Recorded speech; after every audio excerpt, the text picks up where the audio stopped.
عسلامة ومرحبا بكم في كوزينتي. اليوم باش نعمل لكم سلطة تونسية معروفة عنا اللي هي سلطة أم كحورية. شنو نستحقوا للسلطة نتاعنا؟ نستحقوا سفنارية، انا خديت 6 كعبات وانتم والعيلة قداش تحبوا كونتيتي. باش ناخذوا زيت زيتونة باش نفوحوا بهم بعد السلطة، شوية خل ابيض ولا خل تفاح ولا قارص كان ما تحبش الخل، وكعبتين عظم للزينة، وشوية طن وزيتون أكحل ولفاح، مغرفة كبيرة تابل وكروية، هريسة عربي، ملح وشوية فلفل أكحل. تو أول حاجة كملنا قصيت انا السفنارية متاعي ونظفتها كيف ما تشوفوا، قصيتها دور خذينا المقفول الكسكاس متاعنا حطينا فيه شوية ماء وباش نحطوها تفور، نخليوها لين تطرى نحسوها سفنارية بالكدا. نجمو زادة نعملوها مسموطة نتوما وشنيا تحبوا، اما المستحسن مفورة خير باش تقعد داك القوة والمنافع متاعها الكل، خاطر في الماء تمشي شطرها، ولا تحبوا تصمتوها. والماء متاعها تنجم تخبيه تعمل بيه برود وتعمل بيه اي حاجة للصغيرات. وتوا باش نخليوها نغطيو عليها ونخليوها تطيب في عقلها. السفنارية متاعنا قريب تطيب، نسيت بكري باش نقولكم نحطو معاهم كي قريب يطيبوا كعبات ثوم باش يعطيو القو، خاطر الثوم في ساعة يطيب نحطوه في الاخر. وهي بتبيع الهريسة عربي فيها ثوم، ونحطو كعبات العظام متاعنا كيف في الماء اللوطة باش نربحو الوقت.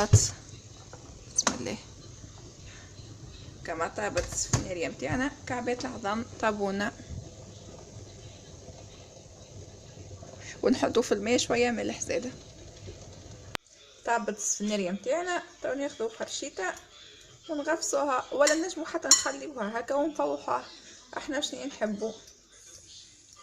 انا تعجبني مغفصة خير، ولكن عندك الماكينة متاع سلطة مشويات نجم تعملها الميكسور. كملت نرفصها، كملت رفصتها، توا باش نفوحوها. توا نحطولها تابل الكروية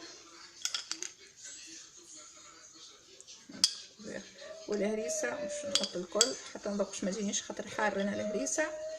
كل واحد وشنية نحطو شوية ملح، نحطو فلفل أكحل. فما شكون يطيبها شوية فوق الغاز زادا، يحط الزيت ويقليها، كل واحد كيفاش يعملها. شوية خل مغرفة صغيرة وشوية زيت زيتونة، نحط شوية من بعد.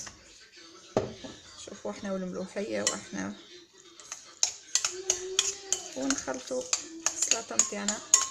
السلطة متاعنا حضرت كيف ما تشوفوا، حطيت في الوسط شوية طن، قصيت العظم زينت بيه شوية زيتون هكا يعطيها شوية منظر، كسهلة وصحية وبنينة.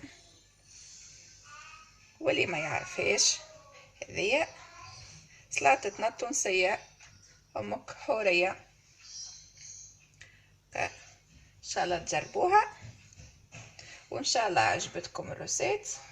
حالة هي سهلة، ما تسحقش برشا وقت وما تتكلفش برشا حاجات.